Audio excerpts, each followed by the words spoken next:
مشکل وقت جو ہوتا ہے نا، یہ گزارنا بڑا مشکل ہوتا ہے، لیکن اگر آپ اس مشکل وقت کو اس طریقے سے گزاریں جو میں آپ کو بتانے لگا ہوں، تو آپ کو اس مشکل وقت کے بعد بڑا عروج ملے گا، بڑی کامیابی ملے گی۔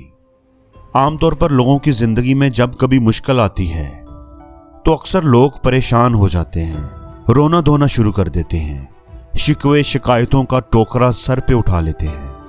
لیکن کچھ لوگ ایسے بھی ہوتے ہیں جو صابر ہوتے ہیں، اللہ سے دعائیں کرنے میں لگ جاتے ہیں۔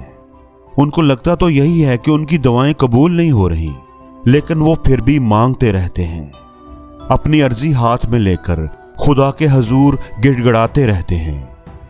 تو ایسے لوگوں کو اس مشکل وقت کے بعد بڑا عروج ملتا ہے، بڑی کامیابی ملتی ہے۔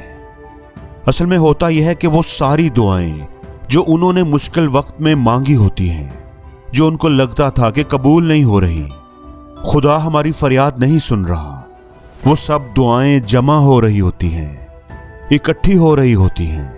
اور جو لوگ صبر کا دامن نہیں چھوڑتے، شکایتوں کا ٹوکرا سر پہ نہیں اٹھاتے، ان کو پھر اس کے بعد اکٹھے ہی ان کے انعامات ملتے ہیں، ان ساری دعاؤں کے جو اللہ نے اپنے پاس اکٹھی کی ہوتی ہیں۔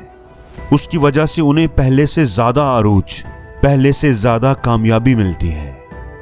آپ جانتے ہیں کہ غلاموں میں جتنی شہرت ایاز کو ملی ہے، اتنی کسی اور غلام کو نہیں ملی۔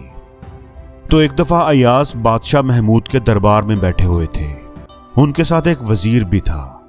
تو بادشاہ محمود جو تھا نا، وہ فروٹ کھانے لگا، تو اس نے ایک فروٹ پہلے اٹھا کر وزیر کو دیا اور دوسرا فروٹ ایاز کو دیا۔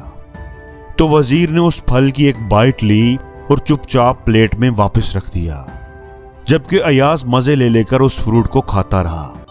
بادشاہ محمود نے وزیر سے پوچھا کہ کیا ہوا، آپ کھا نہیں رہے؟ تو وزیر نے جواب دیا، حضور یہ پھل کڑوا ہے، اس کا ذائقہ ٹھیک نہیں، اسی لیے میں نے ایک بائٹ لے کر واپس رکھ دیا ہے۔ تو بادشاہ محمود نے ایاز سے پوچھا، کیا پھل کڑوا ہے؟ تو ایاز نے کہا، جی حضور کڑوا ہے۔ تو پھر تم کیوں کھا رہے ہو، وہ بھی اتنے مزے لے لے کر؟ تو ایاز نے جواب دیا، حضور آپ نے ساری زندگی کیا کیا نعمتیں نہیں کھلائیں، تو آج اگر یہ کڑوا پھل دیا ہے تو کیا ہوا، میں انکار کیسے کروں؟ تو دوستو، اسی طرح اللہ نے ہمیں کیا کیا نہیں دیا، اپنی پوری زندگی کو اٹھا کر دیکھ لیں، ہمارے مانگے بنا ہی کتنی نعمتیں اس نے ہمیں دی ہیں، کتنا نوازا ہے ہمیں۔ اور اگر ایک تھوڑا سا مشکل وقت آ جائے تو ہم انکار کیوں کرتے ہیں، بے صبرے کیوں ہو جاتے ہیں، رونا دھونا، شکوے شکایتیں کیوں شروع کر دیتے ہیں؟ ہمیں اس مشکل وقت کو بھی قبول کرنا چاہیے اور خدا کا دامن تھامے رکھنا چاہیے، ناشکرے نہیں بننا چاہیے، کیونکہ اس مشکل وقت نے تو گزر ہی جانا ہے۔ کوشش کریں کہ یہ مشکل وقت آپ کو ناشکرانہ بنا کر جائے۔